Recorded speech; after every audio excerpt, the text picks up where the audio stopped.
ketika Soeharto menangkapi menteri-menteri loyalis Soekarno. Ditulis oleh Fadrik Aziz Firdausi. Berbekal super semar, Soeharto bermanuver menggerogoti kekuatan politik Soekarno. Setelah membubarkan PKI, 15 menteri loyalis Soekarno diciduk. Malam 11 Maret 1966, usai bertemu dengan Presiden Soekarno di Istana Bogor, Amir Mahmud, M. Yusuf, dan Basuki Rahmat langsung meluncur ke Jakarta. Ketika Jenderal Angkatan Darat itu bergegas menemui Jenderal Soeharto di kediamannya, bertiga mereka membawa surat perintah yang baru saja diteken oleh Soekarno. Super semar, demikian kini publik menyebutnya, memberi mandat kepada Soeharto untuk mengambil segala tindakan yang diambil perlu untuk menjamin keamanan dan ketenangan serta kestabilan jalannya pemerintahan dan jalannya revolusi, serta menjamin keselamatan pribadi dan kewibawaan Presiden Mandataris MPRS. Setelah berkoordinasi dengan sejumlah perwira Kostrat dan perwakilan mahasiswa, Jenderal Soeharto memerintahkan pembuatan rancangan surat keputusan pembubaran PKI. Subuh hari, Jenderal Soeharto dengan mengatasnamakan Presiden Soekarno menandatangani surat pembubaran PKI itu. RRI kemudian langsung mengumumkan pembubaran itu pukul 6 pagi. Begitu pengumuman tersebar, Jakarta riuh, ABRI dan para mahasiswa berkeliling Jakarta. Surat keputusan pembubaran PKI pun diperbanyak dibagi-bagikan kepada warga di jalan-jalan. Truk-truk yang berisi pasukan kujang berselang-seling dengan truk-truk yang berisi para mahasiswa yang berteriak-teriak sepanjang jalan. Tentara, mahasiswa, serta pelajar seolah-olah berbagi kebahagiaan karena pengumuman pembubaran Partai Komunis Indonesia (PKI). Tulis Guntur Hadi dalam Kronik 65. Keriuhan yang terjadi di Jakarta hari Sabtu itu berkebalikan dengan kemuraman di Istana Bogor. Langkah Jenderal Soeharto bikin Soekarno memuntah betul. Baginya, super semar hanyalah surat perintah teknis, bukan perintah untuk membuat keputusan politik. Pada 13 Maret, Soekarno membuat lagi satu surat perintah kepada Soeharto untuk menganulir super semar. Kali ini, dengan penekanan memerintahkan untuk kembali kepada pelaksanaan surat perintah Presiden Panglima Tertinggi, Mandataris MPRS, pemimpin besar revolusi dengan arti melaksanakan secara teknis saja dan tidak mengambil dan melaksanakan keputusan di luar bidang teknis. Presiden bahkan mengutus dua orang kepercayaannya, Wakil Perdana Menteri II Limena dan Bambang Wijanarko, menemui Soeharto. Keduanya kembali memperingatkan Soeharto agar tidak melangkahi wewenang Soekarno. Soeharto pun bergeming. Sebagaimana dicatat Julius Burr dalam Gerakan 30 September, pelaku, pahlawan, dan petualang, Soeharto hanya menjawab, sampaikan kepada Bapak Presiden, semua tindakan yang saya lakukan merupakan tanggung jawab saya pribadi. Kejadian itu benar-benar memukul Soekarno. Amir Mahmud, Basuki Rahmat, dan Yusuf dipanggil lagi untuk dimintai pertanggungjawaban. Ketikanya kena damprat. Sampaikan kepada Soeharto, tindakannya salah, teriak Bung Karno saat ketiganya beranjak pulang. Tepat saat itu datanglah Menteri Penerangan Kabinet Dwikora, Mayor Jenderal Ahmadi. Buru-buru ia melaporkan sesuatu yang tampaknya genting sedang terjadi di Jakarta. Menyarankan Soekarno agar tidak lekas kembali ke Jakarta. Soekarno balik bertanya, mengapa? Dan jawabannya adalah pukulan kedua Soeharto bagi Soekarno. Jenderal Soeharto dan kawan-kawannya justru sedang menyusun nama-nama untuk kabinet baru. Begitu Bapak sampai di Jakarta, mereka pasti akan memaksa minta tanda tangan persetujuan. Jawab Ahmadi sebagaimana dicatat Julius Burr, halaman 180. Berdasarkan kronik Guntur Hadi dan kawan-kawan, hari itu Satuan-Satuan Polisi Militer Angkatan Darat, POMAD, memang bergerak ke beberapa rumah elit di Jakarta. Yang didatangi itu antara lain Menteri Negara Oi Jutat, Menteri Listrik dan Ketenagaan Setiadi Reksoprojo, dan Menteri Pendidikan Dasar dan Kebudayaan Soemarjo. Isu penangkapan menteri-menteri berhembus setelah itu.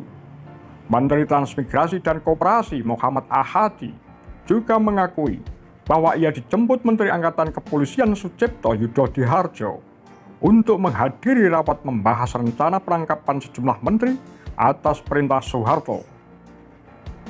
Meski kejadian-kejadian ini membuat Soekarno marah, gelagat Soeharto ini sebenarnya sudah tercium sejak awal Maret. Soeharto sudah minta izin kepada Soekarno untuk menangkap sejumlah menteri pada 4 Maret. Tentu saja, Soekarno langsung menolaknya. Soeharto tidak mundur. Ia lantas menginstruksikan kepada Kemal Idris yang memegang komando pasukan di Jakarta agar mengambil inisiatif. Suatu tekanan kepada Soekarno dilancarkan. Inisiatif pertama yang diambil oleh Kemal Idris adalah melindungi pemimpin-pemimpin kami. Untuk sebagian karena mereka tampaknya sedang berada dalam bahaya dari pihak mahasiswa-mahasiswa GMNI yang sudah dihasut oleh Soekarno dan Subandrio. Sedikit banyaknya dapat mengontrol aksi mahasiswa. Tulis Ulf Sundhausen dalam Politik Militer Indonesia 1945-1967 menuju Dwifungsi ABRI. Siasat ini penting karena saat itu demonstrasi mahasiswa sedang membesar. Dalam serangkaian demonstrasi di Jakarta, mereka menuntut pembubaran PKI dan Kabinet Dwi-Kora. Menghadapi itu semua, Soekarno mengambil langkah merombak kabinet pada 21 Februari. Akan tetapi, kabinet hasil perombakan itu justru membuat demonstran tambah kecewa. Sundhausen mencatat bahwa salah satu biang kekecewaan itu munculnya departemen baru berjuluk Departemen Urusan Keamanan Khusus yang diisi oleh Letnan Kolonel Shafei. Orang Jakarta mengenal Shafei terkait sepak terjangnya sebagai pimpinan Laskar Bandit semasa revolusi. Ketika masuk militer, ia tetap membina hubungan dengan eksponen-eksponen kriminal Jakarta. Menurut Sundhausen, tugas utama departemen ini adalah membersihkan jalan-jalan Jakarta dari demonstran. Yang lain yang bikin pamor Soekarno merosot di mata mahasiswa adalah dicopotnya Jenderal Nasution dari jabatan Menteri Pertahanan. Terutama keputusannya untuk memecat Nasution sangat tidak bijaksana. Nasution telah mendapat simpati dari masyarakat luas ketika putrinya yang masih kecil tewas dalam percobaan pembunuhan atas dirinya. Tuntutan mahasiswa itu tidak beda dari keinginan kelompok Soeharto. Maka itu, ketika tuntutan agar PKI dibubarkan dikabulkan oleh Soeharto, mahasiswa dan Angkatan Darat dengan cepat jadi sekutu. Tuntutan kedua pun didesakkan, bubarkan Kabinet Dwi-Kora. Kondisi ini jelas menambah kepercayaan diri Soeharto dan kawan-kawan untuk mengambil langkah lebih lanjut. Pada 15 Maret lagi-lagi Pomat bertamu ke rumah beberapa menteri. Ahadi yang sebelumnya diajak membahas penangkapan, kini malah kena geruduk. Dia langsung melapor pada Soekarno. Presiden nampak terkejut dan mengatakan bahwa Jenderal Soeharto meminta izinnya untuk mengawal menteri-menteri tertentu karena ada informasi bahwa menteri-menteri tersebut akan didatangi demonstran dan bukan untuk menahan para menteri itu. Tulis Kuntoro Hadi. 15 menteri ditangkap. Esoknya, dalam sebuah pertemuan di istana, pimpinan Angkatan Darat tanpa tedeng aling-aling mendesak Presiden Soekarno agar menteri-menteri beraliran kiri dipecat. Soekarno bergeming. Ia bahkan mengeluarkan maklumat melalui radio dan televisi yang isinya menegaskan bahwa penunjukan dan pencopotan menteri adalah kuasanya dan tak ada yang bisa menekannya. Bersamaan dengan itu, terjadi usaha penculikan terhadap sejumlah menteri oleh eksponen-eksponen KAPI. Gegeran itu terjadi setelah mereka berkonsultasi dengan Kemal Idris dan Komandan RPKAD Sarwo Ediwibowo. Mereka yang berhasil ditangkap lalu dibawa ke markas Kostrad.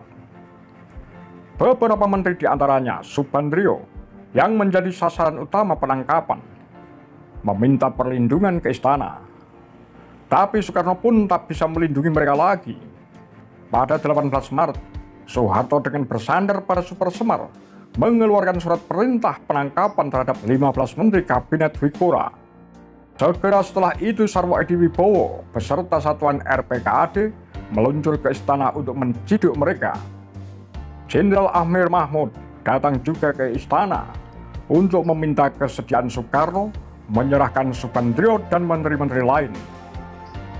Mereka yang kena ciduk adalah Waperdam Subandrio, Waperdam Khairul Saleh, Ahadi, Setiadi Reksoprojo, Sumarjo, Ojutan, Letkol Safei, Mayor Jenderal Ahmadi, Menteri Irigasi dan Pembangunan Masyarakat Surahman, Menteri Bank Sentral Yusuf Muda Dalam, Menteri Pertambangan Armunanto, Menteri Perburuhan Sutowo Marto Pradopo, Menteri Kehakiman Astra Winata, Menteri Sekjen Front Nasional Jeto Manaka, dan Menteri Dalam Negeri Sumarno Sastro Atmojo.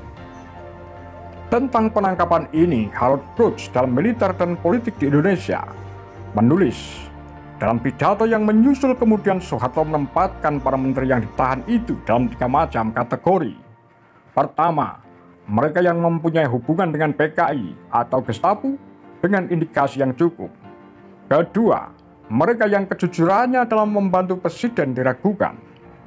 Ketiga, mereka yang hidup amoral dan asosial, hidup dalam kemewahan di atas penderitaan rakyat. Penangkapan itu benar-benar jadi pukulan telak bagi Soekarno. Ketika para loyalisnya tumbang, lonceng kejatuhannya telah berdentang nyaring. Dan terbukti, Soeharto berhasil melengsarkannya setahun kemudian. Apa pendapat Anda? Demikian, Pura-Pura Agar Lampu Sumber.